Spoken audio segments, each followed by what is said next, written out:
Hi friends, welcome to my channel. నేను ఈరోజు మన ఛానల్లో రొయ్యలు టమాటాలు వేసి ఎలా వండుకోవాలో చూపిస్తున్నాను. చాలా బాగుంటాయి, ఫ్రెష్గా రొయ్యలు బాగుంటాయి. చూడండి, నేను ఫుల్ వీడియో మొత్తం చూడండి, నేను ఎంత బాగా చేస్తున్నాను అనేది. ఓకేనా? చిన్న లాజిక్ ఉంటుంది వీడియోలో, చూడండి.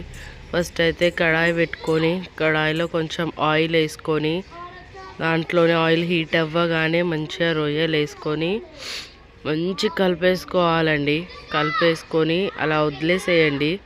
దాంట్లో కొంచెం అంతా వేయనట్టుగా సాల్ట్ వేయండి, కొంచెం అంతా పసుపు వేసుకోండి. కలిపేసి ఆ రొయ్యల్లో వచ్చే నీళ్ళంతా మొత్తం ఇంకిపోయేటట్టుగా ఫ్రై చేసుకోండి. మంచిగా అవి ఫ్రై అయ్యి దగ్గరకు అవుతుంటే, ఎగ్ డీప్ ఫ్రై చేస్తే ఎలా వస్తుంది వాసన, అట్లా వస్తుందండి. సూపర్గా ఉంటుంది వాసన. ఆ వాసన వచ్చి పచ్చి వాసన అంతా పోయి రొయ్యలకి బాగుంటుంది. పచ్చి వాసన అంతా పోతేనే కదా పచ్చి రొయ్యలు బాగుంటాయి, లేకపోతే అంత కౌసు వాసన వస్తుంది కదా. మంచిగా నీట్గా కడుక్కోవాలి. ఫస్ట్ ఆఫ్ ఆల్ కడుక్కున్నప్పుడే మేమంతా ఫ్రెష్ చేసుకొని తెచ్చుకున్నాము. అవి తీసి పక్కన పెట్టేసుకొని, వేగిపోయింది కదా పక్కన పెట్టేసి, అదే దాంట్లో కొంచెం సన్నగా తరుక్కున్న ఉల్లిగడ్డ వేసి, ఉల్లిగడ్డ వేగగానే కొంచెం అంత పసుపు వేసి, ఆ పసుపు పచ్చివాసన పోగానే టమాటాలు వేసుకోండి.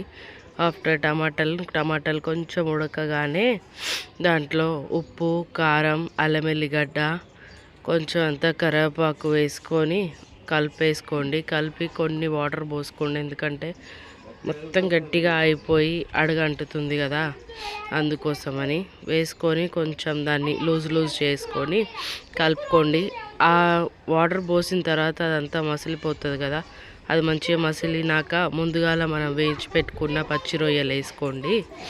వేసుకొని అవి కూడా కొంచెం అంతా ఉడికితే చాలండి దాంట్లో, ఎందుకంటే మనం ఆల్రెడీ ముందే ఉడికించుకున్నాం కదా.